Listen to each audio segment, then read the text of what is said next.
We have an exciting 2 days ahead of us, and I'm delighted to be here. And Jose asked me to talk about the Lasker International Retinal Research Foundation initiative in vision science. The meetings that we held on restoring vision to the blind in 2012, 2013, and 2014 are findings which sort of summarize how far we've come in restoring vision to the blind. And then he asked me to point out some of the unanswered questions that hopefully we'll begin to answer today and tomorrow. Now, the Albert and Mary Lasker Foundation of New York City and the International Retinal Research Foundation in Birmingham, Alabama, entered into a 10-year collaboration that began in 2008 with the goal of identifying knowledge gaps in vision research and developing innovative strategies to advance retinal and vision research and accelerate discovery of sight-saving treatments. The initiative's first report was called Astrocytes and Glaucomatous Neurodegeneration, and it was published in 2010. The initiative then examined diabetic retinopathy, of course, one of the leading causes of visual impairment and blindness in the world, and it issued that report in 2012. It was entitled Diabetic Retinopathy, Where Are We? And a Path to Progress. In the fall of 2012, the initiative undertook a bold new investigation to examine potential breakthroughs to restore vision lost as a result of retinal degenerative disease. The initiative chose to ask which approaches are most promising and most likely to benefit the greatest number of blind individuals. Given the breadth and complexities of this topic, the initiative first invited a small group of scientists who later formed a steering committee for the initiative to meet at the Institut de la Vision in Paris, and we were hosted very generously by our chairman today, José-Alain Sahel. There we looked at the major research efforts underway and clarified the objectives of the effort. How best can we exploit the newest insights and cutting-edge technologies to reestablish light sensitivity and restore visual perception damaged or destroyed by retinal degenerations?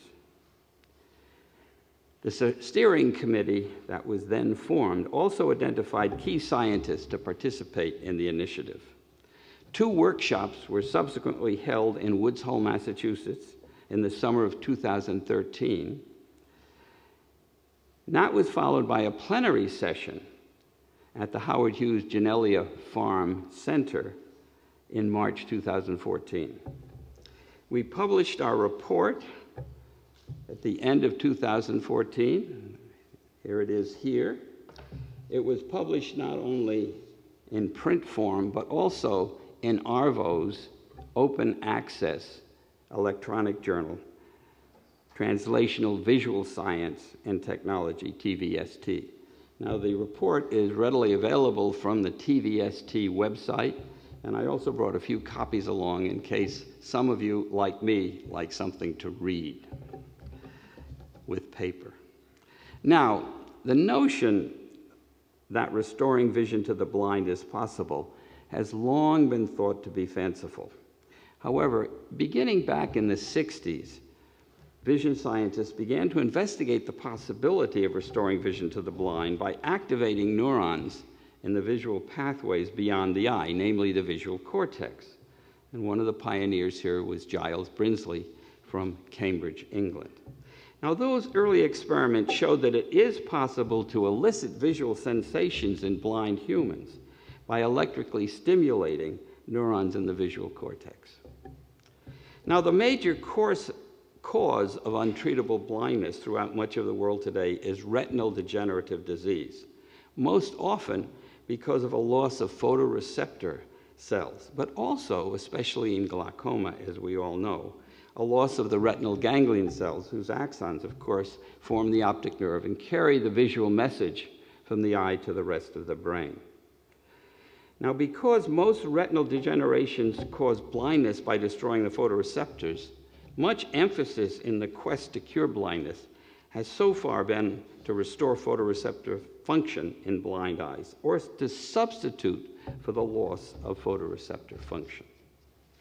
And most success so far has come from two approaches, we found. First, retinal prostheses have been developed that electrically stimulate the second or third order neurons in the retina, namely the retinal bipolar or ganglion cells. Indeed, two types of prostheses are now approved and have been successfully implanted in blind human patients. They have, of course, restored some light sensitivity and also have provided those patients, in most cases, low acuity vision, and that is a huge advance. Now, the second approach has been successful for patients with specific gene defects that severely compromise photoreceptor function and consist of injecting a viral construct containing the normal gene into the eye, thus replacing the defective gene. Again, substantial improvement in vision, especially in light sensitivity, has been demonstrated in these patients. Now, a newer approach, not yet tested in humans, but I understand will shortly be tested in humans, is in essence a combination of the above two approaches, namely by imparting light sensitivity to retinal neurons via genetic means, and this, of course, is called optogenetics. Genes that code for light-sensitive molecules linked to an ion channel or pump are introduced into various retinal cells, and that can be readily done these days. So far, most often bipolar or ganglion cells. And in animals treated this way, the treated cells are stimulated by light, causing the opening of ion channels or the activation of ion pumps, both of which permit ions to flow across the cell's outer membranes, thus electrically activating the cells. This technique also has been applied in blind animals with some remaining cone cells, but which had lost light sensitivity because their outer segments had degenerated. Now, once light sensitivity was restored to those cones, downstream retinal pathways were activated, and the animals showed visual behavioral responses.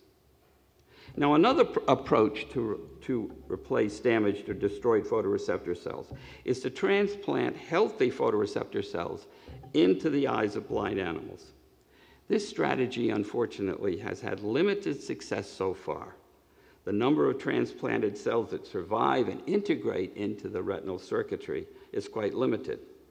But some restoration of electrical activity recorded from the eyes does occur, and the animals do show some behavioral responses to light. Stem cells, which in theory can differentiate into any cell type, have also been introduced into blind eyes, both animals and, in a few cases, human eyes. But again, so far, the success has been very limited and largely undocumented, especially with regard to the experiments with humans.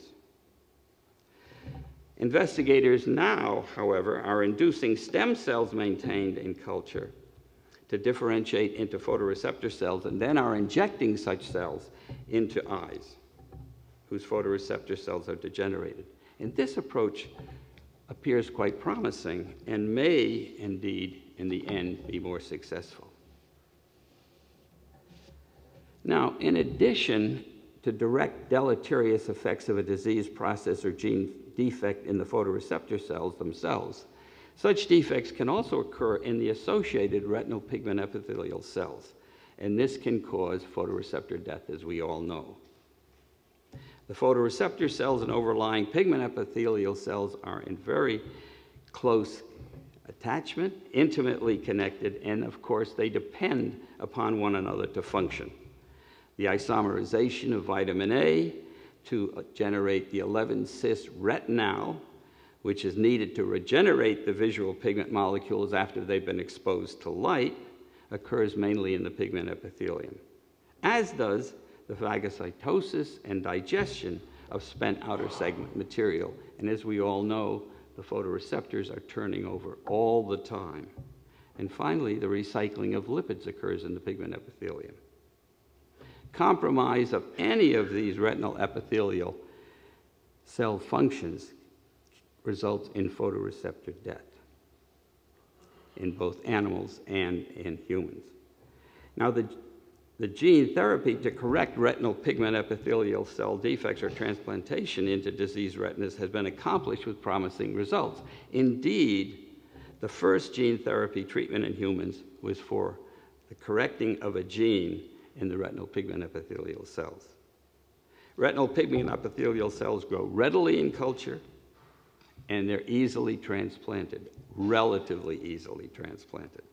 Unlike photoreceptor cells, they do not need to integrate into the retinal circuitry, but only interact with the photoreceptor cells, which they do quite readily.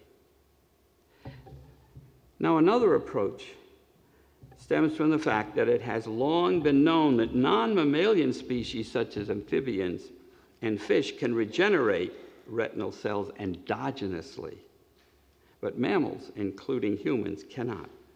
Why can these cold-blooded vertebrates do it, but we generally cannot do that? This is an intriguing question that is now receiving substantial attention and is seeing some success even in mammals. If we could regenerate our retinal cells, presumably we could cure not only blindness caused by photoreceptor degeneration, but blindness caused by degeneration of any of the retinal neurons, including, of course, the ganglion cells.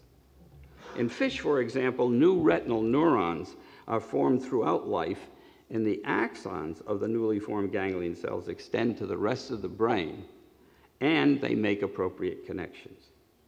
In mammals, not only do ganglion cells usually not regenerate ever, but their axons do not regrow in large numbers after the optic nerve is damaged or cut. From what cells does the regeneration in non-mammalian species occur? Now, this may differ among species, but certainly retinal pigment epithelial cells and the Mueller glial cells appear to be involved. In fish, for example, the formation of new retinal cells occurs throughout life and comes from a region in the retinal periphery called the marginal zone. These cells may derive from the retinal pigment epithelium, whereas in the fish, when the retina is damaged, new retinal neurons derive from the Mueller cells that dedifferentiate, and appear to behave like stem cells. That is, after dedifferentiation, these cells first proliferate and then generate progenitors for repairing the retina. And the repair is usually complete. Now, in addition to discussing the approaches outlined above, we also considered other topics that may impact the various approaches being undertaken. Many devices have been developed over the years to help those who are visually impaired and have low-level vision.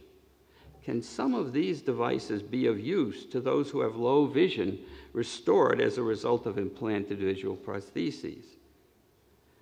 Another example would be for a device to allow a retina made light-sensitive via optogenetics, for example, to adapt over a range of intensities and to have greater sensitivity to light, something optogenetically induced vision so far cannot accomplish. Another area we considered is that of neuroprotection. Neuroactive substances that protect neurons and often slow down degeneration in a diseased retina. Can such molecules be used in conjunction with other restorative approaches to enhance their effectiveness? So, for example, we know that after photoreceptors degenerate in a retina, the retina undergoes a substantial remodeling. And this could, of course, limit success when restoring photoreceptor function by any means. Could neuroprotective factors be helpful here? There is some hint that they might be. Now, a final topic that we discussed in our initiative was that of endpoints. What is the best way to measure the return of visual function in previously blind patients?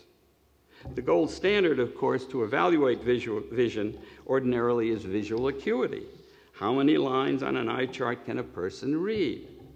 But there is much more to vision than acuity, although acuity is certainly critical if we are to restore reading driving, face recognition, and so forth in blind individuals. Now, our report consisted of 8 chapters. The titles were The New Age of Implanted Visual Prostheses, Optogenetics, Gene Therapy for Vision Loss, The Road Ahead, Stem Cells and Transplantation, Endogenous Regeneration, Neuroprotection, Advancements in Visual Aids for the Visually Impaired, and then finally, Evaluating Visual Function, Endpoints. Now, each chapter described where the approach was at that time.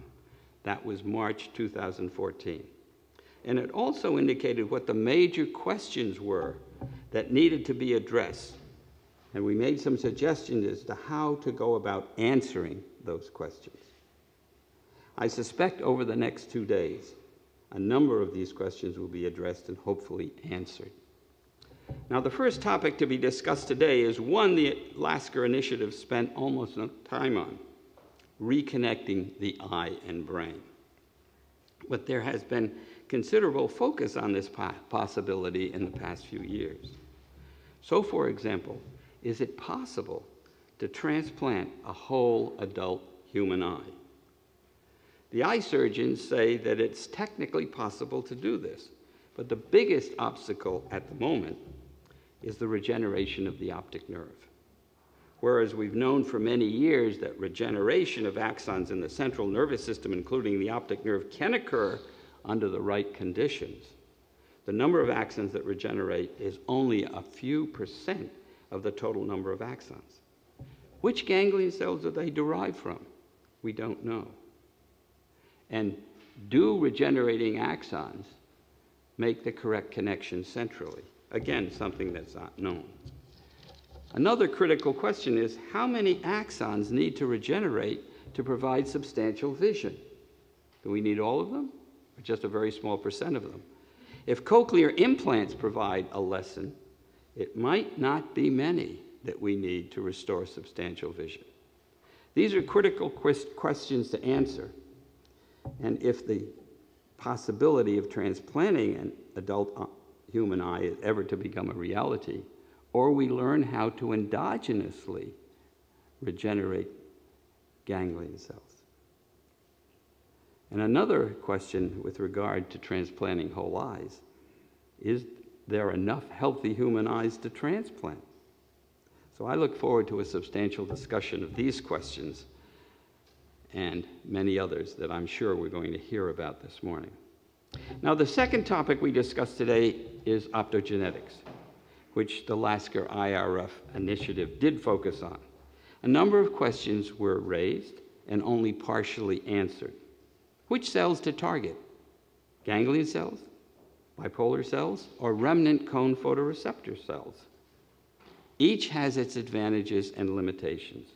We concluded that perhaps which cell to target might depend on the disease,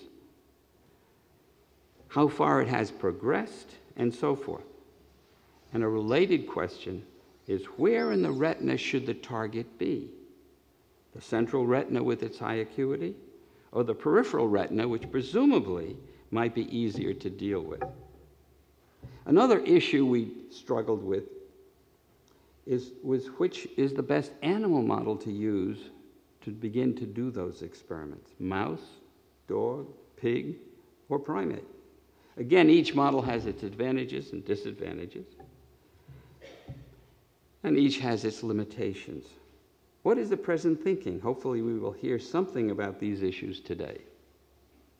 The last topics to be discussed today, optogenetics and retinal circuitry and neuromorphic vision, the Lasker Initiative did not discuss at all. So I'm looking forward to that discussion.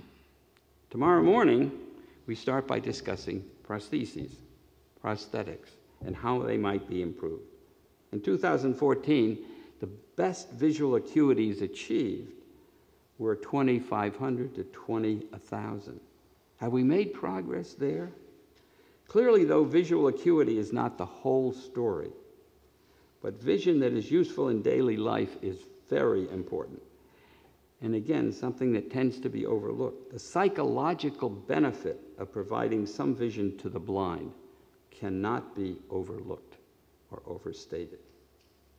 Another issue I suspect we will hear about is image pre-processing before the retinal cells are stimulated. Can that be improved? Where are we in that quest? And should we be thinking of implanting prosthetic devices in youngsters known to have a blinding disease but not yet blind? Their brains, of course, are much more plastic than they are in adults. And it might be much more successful to be implanting early rather than late.